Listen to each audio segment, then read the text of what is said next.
everybody, and welcome to this week's episode of Around the Realm. Today, I have with me Ryan, Colt, Levy. Hi, Ryan. Thank you for joining us. Hey, thank you for having me. This is super exciting. Yes, of course. So, for our people that may not know you, would you mind just giving us a little bit of intro about yourself? Sure. I'm an actor, mostly voice actor. I've done a lot of anime and some video games and a lot of that kind of stuff. Some people would know me from JoJo's Bizarre Adventure or My Hero Academia, or now more recently Chainsaw Man, which is super fun thing we've been working on. And lately I've been doing a bunch of traveling. I've been doing a lot of conventions and kind of bouncing around to different states. So I've been kind of on a little mini world tour, getting to see everybody in person. It's been super cool. That's amazing. Um, so how did you meet Carmen and get involved in season 2 of Realms and Roleplay?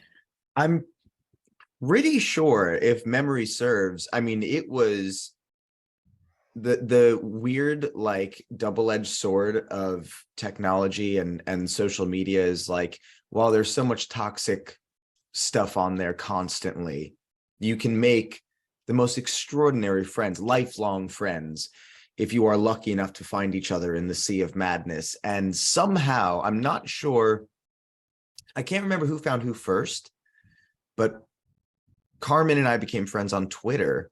Oh, And really? yeah, because it was because I had essentially slight backstory. When I started doing voiceover professionally, it was like the summer of 2019. So none of the work that I had been doing even came out, until the pandemic kicked in. So I was like sitting on stuff, and then, like, maybe I had like one announcement right before, um but I mean, even JoJo's Bizarre Adventure was like in the thick of it already. We were like feeling kind of squirrely about stuff, and I remember being, locked in my apartment, and little by little I was making friends online just because of voiceover work. And slowly, as things came out, I could, connect with more people. And um I got to connect with more people in different spheres of creative spaces. And one way or another, we linked up. I don't even remember our initial first conversation. Like, it's such a weird blur. It's one of those things that I think it's almost more magical that way, where it feels like we've always known each other. Like, the friendship was like so kind of warm and immediate. And he invited me to do this thing, and I think it came at like the perfect time, especially, everyone being stuck in their homes. But also for me, I needed emotional, like, help, and I didn't even realize it. Like, I needed someone to hold my hand and be like, hey, come do this thing. It'll be fun, because I'm really good at sheltering myself and like going further into the corner when things get, Yeah. weird already. So I'm extremely grateful that he reached out to me and offered me this opportunity. And I was equally terrified, because I had never done any kind of role-playing, game in this capacity before. I've, obviously improv and acting and all that kind of Hmm. stuff, but I had never even seen someone play Dungeons and Dragons or anything like that. So I was kind of overwhelmed and terrified and excited. But I know all about, rolling the die and all these different things. I've never done any of it, so it was so overwhelming to me. And I was like, I guess this could be a, safe space to try it. It was very apprehensive. And his energy, I think, more than anything, is what made me kind of want to dive in. But I was so grateful, because I feel like, now he's stuck with me. He's my Now brother. he's stuck with me. Definitely. I mean, I'm not sure if you know this, but for our first season, Sovereign of Death, Carmen was the DM as well, and it was his Hmm. first time DMing in like the D&D format, and it was his first time DMing for Cyberpunk as well. It It's was so wild. I know. It was He's such quite a a few. natural. He is, and it's quite a few people. I can't remember. I believe it was Mylan's first time playing Cyberpunk. I mean, a few of the cast members have had experience with D&D, but interesting. So you haven't played Cyberpunk before then? No, I ordered the game. I have it in a little shelf thing over there. I Oh, ordered nice. the game because I had never, like, I knew of Cyberpunk, Yeah.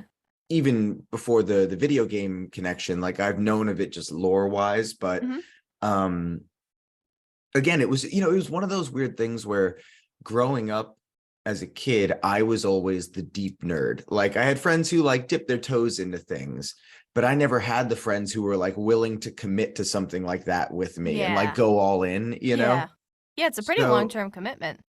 and you really have to invest in, emotionally and everything and be, cool with that. And I wish that I had that in my childhood, but instead I'm getting it now. And so it was very much a crash course. Definitely, definitely. I mean, so as you were playing it, what do you think were some of your biggest challenges you faced, and how did you overcome them? I don't know that I necessarily overcame them. I think, I watch, as the episodes are coming out, and I can see myself being incredibly clumsy through the process, but thankfully, like it was still a joyous experience. But I think for me, um, I'm excited to dig more into this stuff because the hurdles for me were I was unsure. I mean, one, like I'm terrible at math, so I like always need, help with counting or anything or putting any of that stuff together. Um, Rolling the dice and understanding even just the simplest of things that I'm sure people will laugh at and be like, I can't believe you're that, bad at this. But like even just knowing what die is what, Oh and yeah. when to use it and uh, understanding all of that information, it felt even though I was reading up on it, I'm one of those people that I learn by experience. Mhm. So I felt like I was really just learning episode to episode while we were playing, regardless of how much I would read, it didn't process until I would try and put it in action. And I still felt like I was constantly like, help, you know. But I think that another big hurdle for me was I wasn't entirely sure, and this was on me, not necessarily on like Carmen or the space of it, but I wasn't sure how much space I had to create as an actor, Mhm. like I wasn't sure what I was allowed to do and what I wasn't allowed to do and how much I Yeah. could pivot the story. And it was fascinating to see who was more in control of what they understood. And I think as we got further along, we understood what liberties we could take a little bit more, but I wasn't as sure of what, like, how big the box was and what we could do. And I'm looking forward to now, like, kind of taking that knowledge and playing with it further. Definitely. So, besides like having to tackle a whole new game, have you met, I mean, besides Carmen, of course, had you met any of the cast before this? I'm pretty sure no. Oh, wow. I may have worked with Larissa on something, Hmm. just through voiceover. I don't remember if we had at that point or if that came afterwards, but um I'm pretty sure that I met everybody through that experience. And I think a few people were kind of meeting each other for the first time there. And Yeah, they some were. people knew Carmen. It was either like everyone knew Carmen or it was some kind of weird spider web. But I remember it felt like, the Brady Bunch when all the squares would pop up and we would like figure out, okay, like how are we family now? And it was almost immediate, if not immediate, that I feel like everyone just kind of, whether it was the pandemic itself or and like the need for human connection in that way, or Yeah, just the fact that Carmen is so effortlessly good at combining the right kind of people he together. really is. There's definitely something to that, and I think that we all just understood each other's humor, each other's temperament, each other's weirdness and sensitivity. And it was just kind of let your guard down, really be yourself, really be open. And it was so beautiful. It was just so wonderful. And now all of those people are like absolutely my family. It's Yeah. it's crazy how, especially even through episode to episode, I'm like, I would die for these people. Oh. Carmen and Sissy just like both of them have this gift of like finding the best people, and I don't know how they do it. They're just like magicians. I think it's Um one of those things where it's that energy that is magnetism. Because they Yeah. are such good, wonderful people, and they just draw that in, and Yeah. we're lucky to just be able to take the warmth from the fire. So kind of diving into some Gizmo related questions. How Yeah. how did you come up with Gizmo? Like what was your process making him? I think because you have those like when you get the booklet, they give you kind of examples. And again, I was so petrified and lost and unaware of how far I could take liberties with creating a character, Yeah. or also what the character needed to have in order to offer the game what the game needed. So I went more with one of the like templates, and I kind of riffed off of that because I was like, okay, here's something that is telling me this is how the game works, and like that this will work, and the rest is I can kind of shape a personality kind of around it. Hmm. And I've just always loved those weird kind of salty, not quite anti-hero, just almost like reluctant hero characters Yes. who, you know what I mean? Like it's almost like they'd rather do anything else, but they're incredibly noble at their core when it comes to the important stuff. They may Yeah. not always be polite, they may not always be the most like conscious of things around them. And I think they can still inherently be selfish and all of those things, but I think there is, I've just loved, it's like it's almost like there's a lot of like I love Harrison Ford's, Indiana Jones and Han Solo and all that stuff. And I felt like while those characters are much more charming and roguish, I love at their core, they're kind of these weird, selfish, reluctant heroes. And Yeah. there's something fun about playing in that space. And I've also always loved, um, I mean, when I was a kid, I literally had a tool belt that I just played with, that I just thought was Oh. cool. Like, so I've always loved, like, I don't have a technical brain at all, but I've loved the idea of tinkering with stuff and building robots out of things and whatever. So I loved the idea of this kind of like, almost like grease monkey character, you know, and there was something fun about this. Like, it's like he's an island of a man alone who is forced into finding this family, and it's always fun when you mix that in with people who are like really loud or this or that or whatever, and he has to kind of like go along with it. Yeah. It's kind of be in the corner smoking a cigarette. Yeah. Do you see any of yourself in Gizmo? Oh, for sure. I think there's a lot of inherent like traits that are like the homebody in him. There's parts of him that are like very like ritualistic. um I definitely have like my rituals of comfort.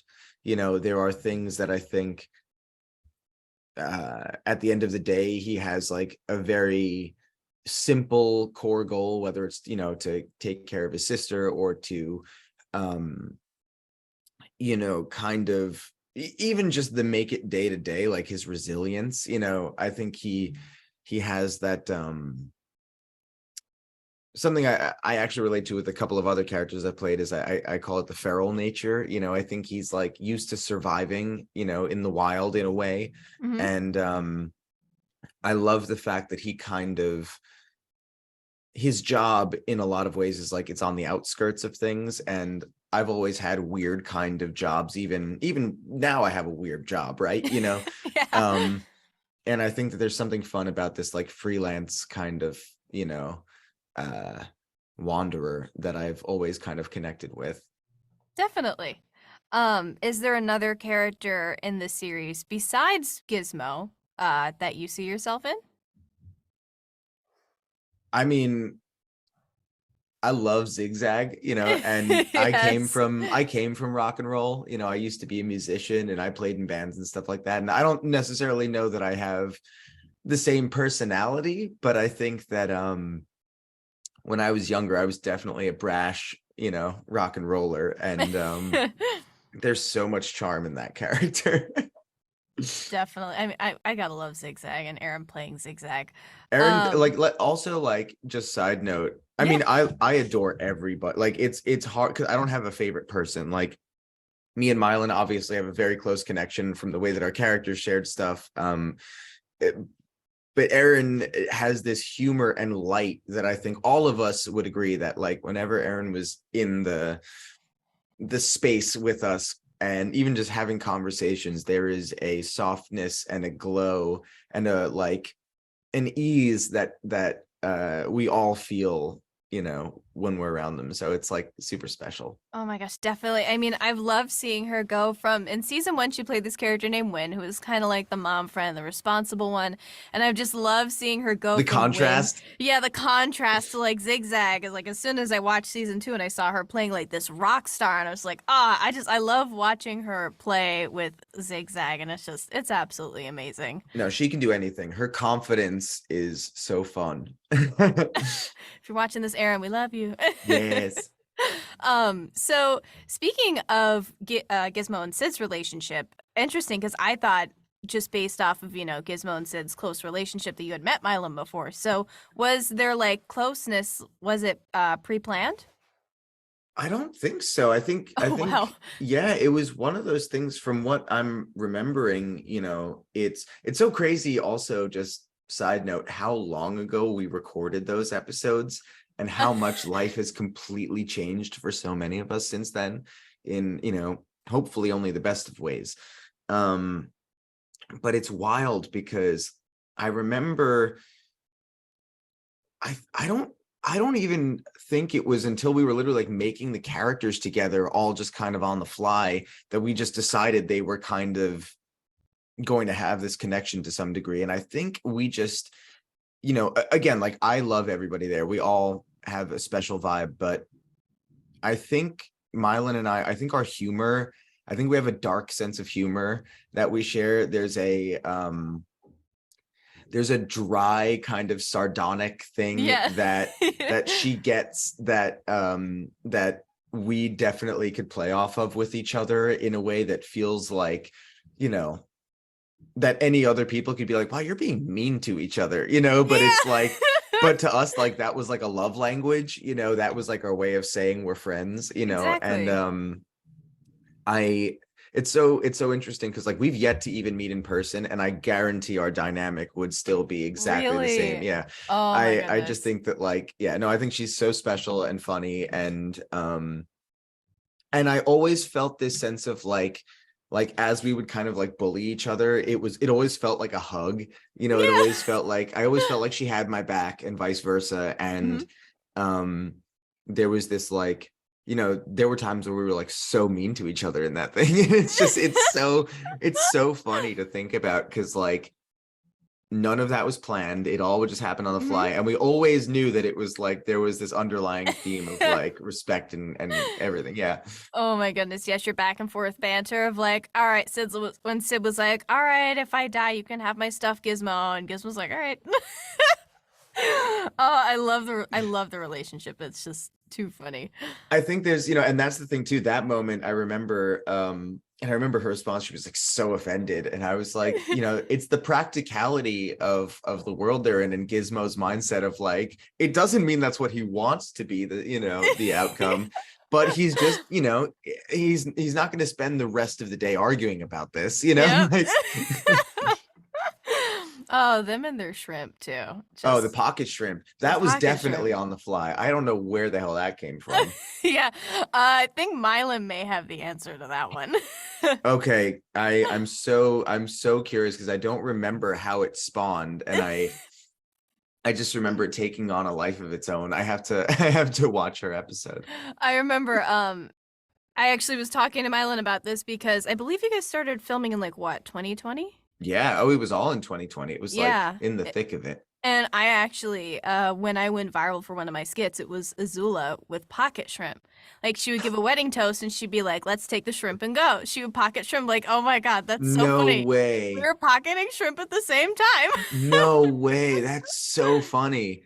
That's Hmm. incredible. Oh my gosh. It's in Ironic. the zeitgeist of the universe. That's amazing. Okay, so last question before we go on to our episode recap.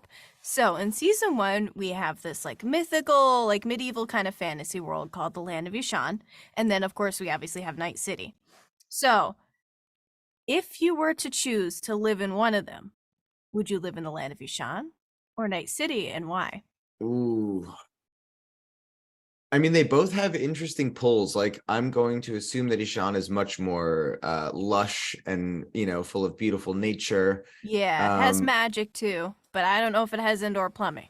well, yeah, see, like, and that is a strong pull in the other direction. Yeah. But the other thing is, like magic is pretty dope, and the seemingly limitless, abilities therein could be pretty interesting. Whereas on the other side, I mean, technology is a wonderful tool, but it is also clearly quite horrible. I almost feel like we're kind of getting closer to the cyberpunk universe, Right? the more and more we go with things. It's like it feels like one's a vacation and one is like work. Mm. Uh I think I'm gonna try what was the name of the other place? I said it before and then Oh yeah, I Land of Yushan.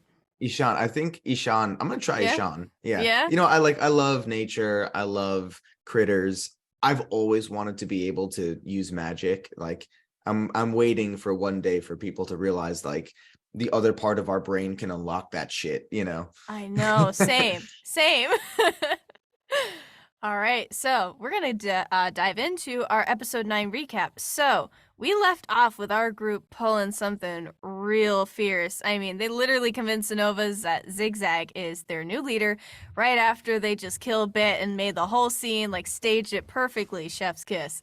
So, now they're on their way to that manor on the outskirts of town, and Ruby texts Juno to see if she can get extra deets on the manor. Juno doesn't text back. Left unread, ghosted. So once they arrive at the manor, Ruby listens in via her radio implants and see if she's able to hone in onto all the radio channels within the manor. And there's a lot of commotion going on about Bit. They're like, okay, where is Bit? They're just suspecting that he's either they don't know where he is. They're like, he's MIA. So Zigzag, totally cool. Girl boss just like walks Girl right into the boss. manor. Suspiciously easy. I mean, everybody's just like, all right, we're just gonna follow in. No plan. Just like Zigzag just like goes walking in. And Sid is immediately suspicious about how incredibly easy it is and their complete lack of security. Literally, the butler just pointed them to the lord or lady of the house's room. So it's incredibly suspiciously easy. But I guess what Carmen said is you can gather that these people can take care of themselves, so there's no need for any security, which is either more alarming or more Right. concerning. Right. Not really sure, but there they meet Helvetica, and I keep meaning to say Helvetica, like the font. I think my brain was doing that the entire time too. Oh Pretty yeah, sure all of like ours were. I'm pretty sure Carmen might have even said it both ways. I gotta look back at that episode because I mean I'm pretty sure he said Helvetica, but like I gotta ask Carmen about Listen, that. there's a soft T in there, I'm sure. And Helvetica used to be partners with Sid at Omnitech, but Helvetica is just looking at him like, I don't know you. I don't recognize you. New phone, who dis? So she leads them into a separate room to another person, and it's a younger woman. She and Zigzag attempt to work out the situation, and Zigzag is showing her the holodisc that Gizmo edited. And she lies and says she didn't know that the Novas attacked the Bonitos. And all of a sudden, they're like, okay, this stuff's not adding up. Yeah. And it's revealed to be that Helvetica is the true leader and Callista was a fake just because, trust issues. So the lead, but at the same time, the butler did lead them to the true leader. So now they're getting suspicious, Yeah. Now there's Yeah. security. Helvetica decides to trust them and is willing to work together. So Helvetica talks to Sid and is willing to tell her everything that Sid doesn't remember. And Raven runs into her old friend Merrick, who has just dreaming of a life as a baker and getting out of crime. But in the back of her head, Bug's words are still echoing, saying, like, it's really, you can't really get out of this kind of life. So Gizmo makes friends with a new robot, and Ruby finally gets a text back from Juno saying, where's your location? And Ruby finds it rather suspicious since she ghosted her all day. And Ruby gets a final text saying, send me your location or else. Mm, And that's where we leave off. So so another good. cliffhanger. I know. It's It's so so funny. funny. Oh, what were you gonna say? Just like watching all of your faces at the end, just like, ah, whenever he like leaves you on another cliffhanger. Well, that's the thing that I was so impressed by, especially, finding out that Carmen was so new to doing all of that, is he's so masterful at, winding the story into these really fun places and with like ease. I don't think he realizes how skilled he is at it, but we were always like, it was Uh-huh. amazing. Always, forever amazed. I was gonna say though, it's funny how I didn't even think about how that began, like what essentially became this weird theme with a lot of my characters inherently ending up with like these little sidekicks. Like, Yeah, I was just thinking about that too because I saw with Chainsaw Man, and then I'm like, Gizmo, I'm like, oh, I sense a theme. and even my character and my hero had a little bird. Like, it's Oh, very really? strange. There's this, and in JoJo's Bizarre Adventure, I had a little shark creature. There's a lot of strange, like, Oh my none of that God. was planned. So yeah. That's so funny. Yeah. Well, Ryan, thank you so much for joining us here with Around the Realm. And thank you all for tuning in. Be sure to tune in to next week's episode, and we'll see you later. Bye. Yeah. Bye.